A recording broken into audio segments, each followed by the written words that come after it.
Hello everyone, welcome back to my channel. I just wanted to do a video. This one is a digital painting walkthrough instead of just a time lapse. I thought I would explain what my thought process was with this painting. Ever since this painting that I did, I learned a lot. This was the one I did directly after, and I think there were a lot of improvements. I found what really helped myself was talking to myself while I was going through it, stopping a lot, and really problem solving throughout instead of going in without a plan. So I thought I would share what my inner monologue was like as I was working on this to possibly help somebody else out there, or if you just find this entertaining and want to see how I painted this, let's get started.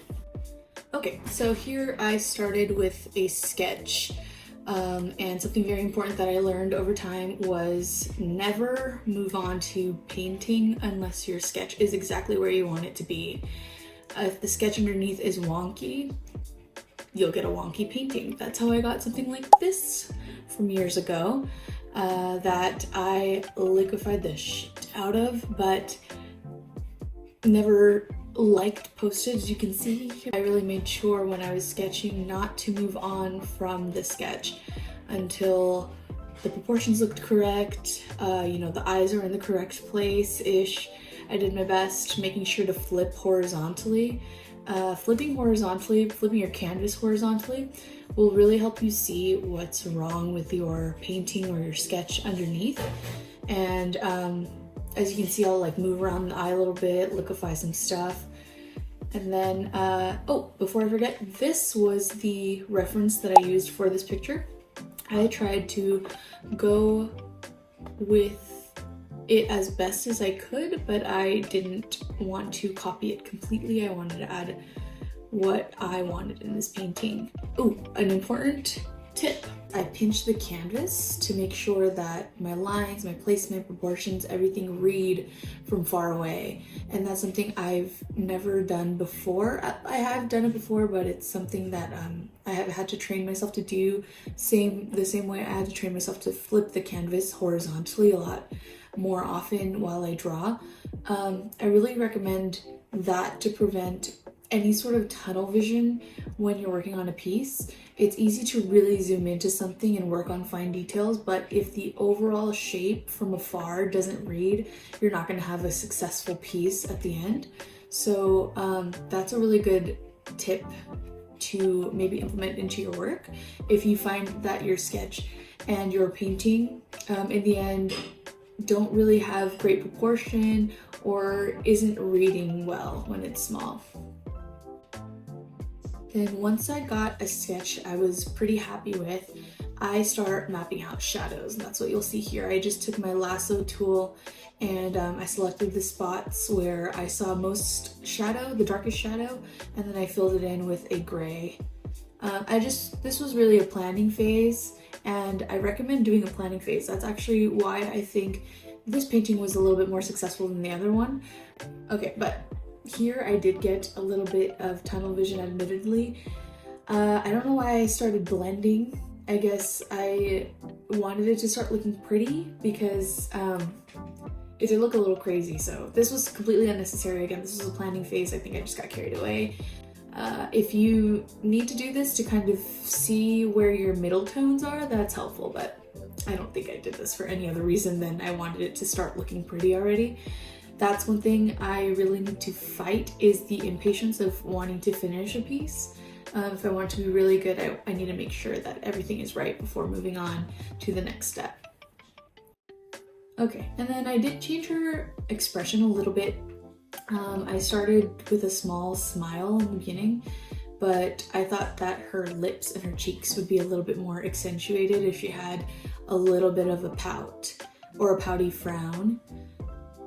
Okay, and then at this point, I start painting essentially. So I used the lasso tool and I filled in the sketch with the base or local color for her skin color. I focused on a pink undertone because that's an aspect I really like from the reference picture, is the pink that's on her skin. So I tried to go to like a pink nudie color as the local color. And then this isn't too important because you could always just adjust it later, as you'll see that I do.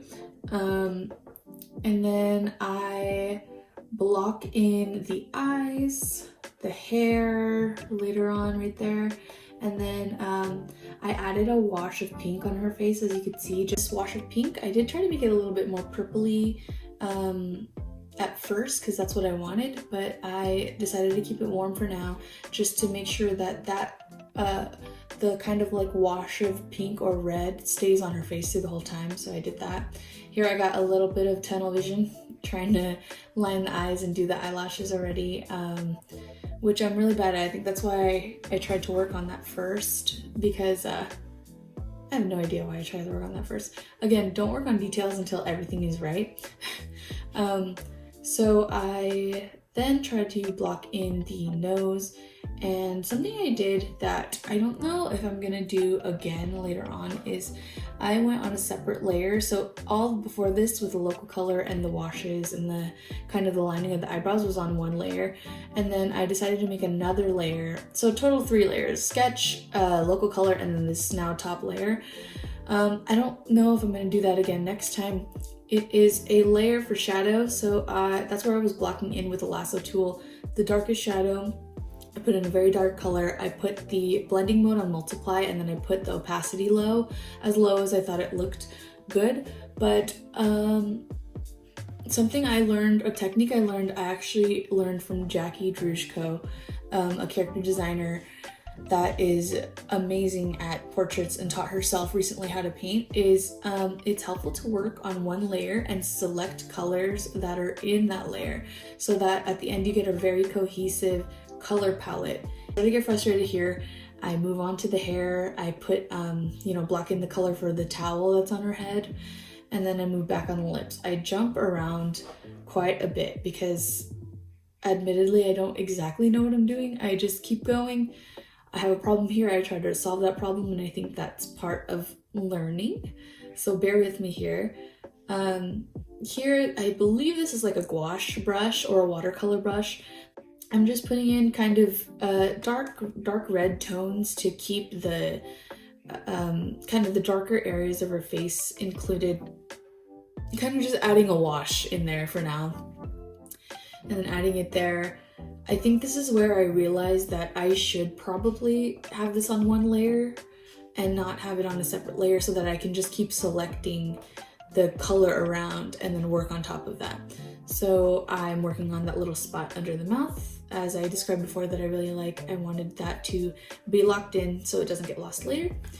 And then I'm moving into a wash of highlight a little bit. This color, I chose a very light pale blue. I wanted that undertone to be on the cool side instead of a warmer side. So that's why I chose that for the highlight color. And then I used the lasso tool to kind of make the shape of it there. And then really not trying my best to not over blend. I think that's where you get a lot of muddiness. And so I really tried my best to not over blend like I usually do. So I kept things as graphic as my mind will let me because I want to blend for the life of me. So I keep going there. I keep adding, I try to render the nose now. I thought this went a little bit more successfully than when I did my Sabrina Carpenter painting, because I had no idea what to do there. I was focusing on the roundness of her nose, how to keep it, and how to keep the bulbous tip to pop out a little bit more. And I think here I thought that it was looking too smooth, and if you look at the reference picture, she has beautiful freckles and splotches kind of. I feel like splotches is derogatory. It's not. She's very beautiful, but she has red splotches all over her face, which I thought were beautiful. So I tried to add that on top already to kind of get the notion of texture started here. This is a spray paint brush. It came with Procreate. I just used a very dark fuchsia color and then I played around with blending modes. This I did do on a separate layer, and that is because I wanted to be able to liquefy it to wrap around her face instead of just going on top. If I just went on top and I kind of didn't go around her features, you would lose a lot of that like three-dimensionality. I think it would flatten it a lot. So this is something that I probably would keep on a separate layer and then combine at the end. And then for now, I thought that these colors were interesting. I did 2 layers of that. So one in, I believe it was screen blending mode, and the other in a multiply blending mode, because it gave me a very bright pink and kind of like a purpley tone. I thought it looked cool, so I went with it. Sometimes you have to go with what you think looks cool stylistically. And then here, I moved on to the lips. Lips are probably one of the hardest parts for me, other than placing the eye in the correct place. So I tried my best rendering here. I just lassoed around the lips, and then I tried to get the at least the values in the right place. So in the middle of her lips is the darkest spots, and then the spots where it protrudes out a little bit get lighter. So I focus on the values here, and then I take my 6B pencil brush, and I used a very pale color. I think it was like a pale pink, and I draw in the highlights, kind of like scratching in. And you don't want to be too precious with this, because when you zoom out, those highlights look a little bit more natural, like kind of the choppier they are or the scratchier they are. So typically here, this is where I would blend, because I get nervous about things having such a graphic shape. But as you can see, just sketching in organically that highlight, when you zoom out, it looks a lot more realistic than if it was just smoothed over, and it keeps a lot of the texture. So I kept that there. And then I was pretty happy with the lips. I did liquefy it a little bit, and I used a smudge, like a watercolor smudge, to smudge around the lips to kind of like smudge her lipstick a little bit. And then I just I actually lasso tooled it and then changed the saturation to be more of a fuchsia. So that's why the color of the lips changed slightly there. And then I lasso tooled again to get the Cupid's bow plane change. Moving on to the eyes. So lasso tooled that again. I lasso tooled kind of the shape of her eye. Almost like if you were to do eyeshadow on yourself and you put tape so that your eyes wing out. I do the same thing on her face. So I lasso tool just where I essentially want eyeshadow or shadow on her eye, and then I go in with Bonobo chalk, or I think I also use Oriental brush, and then or possibly watercolor, I don't remember exactly, and I go in with a mauve-ish color, and I'm working on the eyes here. Again, eyes are something I have a lot of trouble with sometimes, particularly placing the pupils in the correct spot. That I don't know if I got successfully. I think it turned out okay in the end, but it is difficult for me to kind of gauge where they look. And when your eyes look in a certain place, your pupil distorts a little bit and turns into an oval instead of a circle. So sometimes it looks uncanny when I do it. I think maybe that's just something that comes with practice. So I just keep doing my best to see. I add in the inner corners, and then I line with my 6B pencil her creases to make them darker, to get a good shape around them. Okay, and then I add in, so the highlights that I'm adding on like the lips and the eyes is with 6B pencil. And then here I'm adding more highlights. I'm adding it with the pale blue again. And then I thought I would work on a little bit of the towel texture. I think this was, I don't remember what brush this was. If I remember, I'll put it up here on the screen. And then again, I'm having trouble with the shadow. I don't know what to do with it. Do I make it darker? Do I not? Again, I end up combining it, and then I just select and kind of keep it the darkest it is, because if you can see in the reference picture, it's the darkest shadow that is on her face, or I guess on her neck. And I just kind of blend it with the Oriental brush. I don't know how great of an idea that was, because if you kind of look, it does look like her head is kind of just stuck on a very flat neck. And that's something I need to work on, the kind of the roundness of the neck, but you also have muscles going down on your neck. And that's what makes it easier to see what direction you're twisting your neck in. But that's something I have to study a little bit more. And that's why her neck looks very flat. Her face looks a little bit more three-dimensional, but everything else looks pretty flat. That's something I'll work on for the next painting for sure. And then here I'm adding more highlights, and I'm deciding that the color on my palette is looking a little bit too muted than I wanted. I wanted this to be more colorful. I wanted it to be in like pink, blue, purple tones. So I am taking some brushes, like a gouache brush, and doing just washes on top and like blending it very slightly. Oh, this is where I do use a separate layer for those. So when I do want to do a wash, I put on a separate layer, I put the wash on, and then I choose a blending mode that I think fits. One I really like is Screen, because it makes things very interesting. It just like really makes like a bright neon color. And then I also typically use Multiply when I want things to be darker in some places, and then I turn the opacity down very low. Another trick that I do sometimes is I take a complete layer.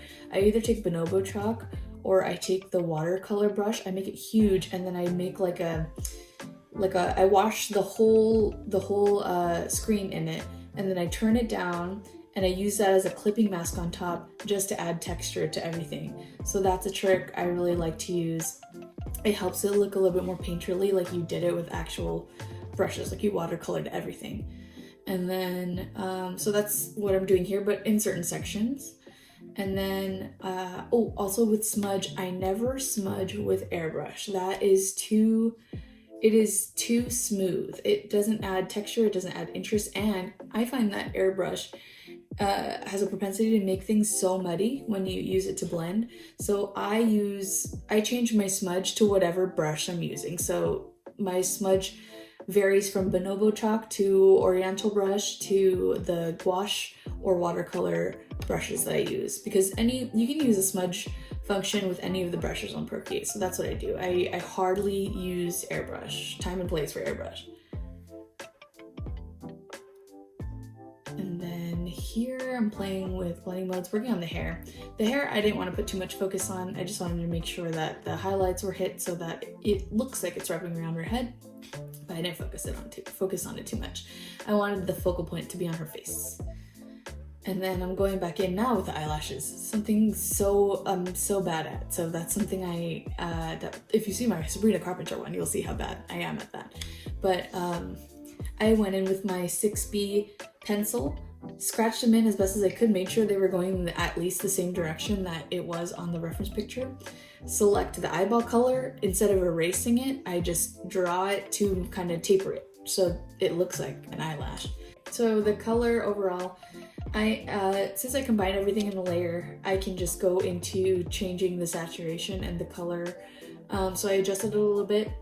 I made it a little bit warm. It was a little bit too gray, a little bit too cool, so I wanted to bring a little bit of life into her face. Here, I'm just messing around. Again, blending modes, I added a layer on top, filled it with blue, put it on Multiply, put the opacity down, and then I added another one.